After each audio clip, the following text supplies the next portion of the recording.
Et c'est l'association Paysages de France qui mène l'assaut, contre les afficheurs bien sûr, et puis contre la préfecture qui, semble-t-il, ne fait pas grand-chose pour faire respecter la loi. Bérengère Bourgeot, Nicolas Ferraud. Les panneaux, enseignes ou autres publicités jalonnent la route des gorges. Une pollution visuelle, souvent dénoncée mais toujours présente. L'association Paysages de France sillonne cette zone naturelle protégée et relève tous les affichages illégaux. On réalise en fait des fiches d'infraction au Code de l'environnement.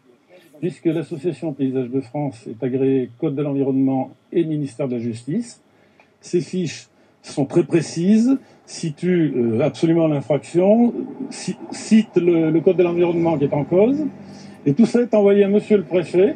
37 enseignes illégales ont été répertoriées sur ce secteur. La course aux panneaux n'est pas encore révolue. Les panneaux, à force de se multiplier, de devenir de plus en plus gros, de devenir de plus en plus colorés, de se répandre partout, ne sont plus efficaces. Ça ne sert à rien. Qui aujourd'hui va dans un camping parce qu'il a vu un panneau? C'est pas vrai. Aujourd'hui, les gens, ils vont dans un camping parce qu'ils ont fait une réservation sur Internet, parce que leur copain leur en a parlé, etc. Un constat tout de même partagé par les professionnels. Les gens mettent des panneaux, mettent des canoës. Oui, ça, c'est quelque chose qui est un petit peu dans la culture des gorges. Alors qu'on vienne, on essaye de faire machine arrière. Moi, je suis pour, préserver cet aspect réserve naturelle et puis aller dans ce sens-là. Maintenant, il faut que le jeu soit joué par tout le monde.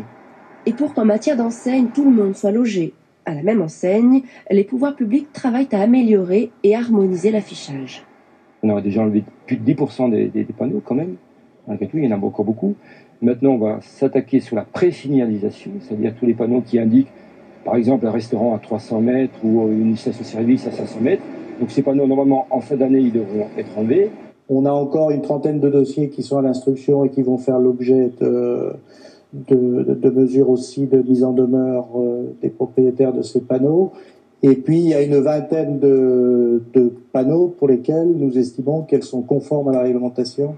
Paysages de France a relevé près de 400 infractions autour de Vallon-Pont d'Arc et Aubenas. Les professionnels qui ne retireraient pas leur affichage illégal peuvent encourir jusqu'à 400 € d'astreinte par jour.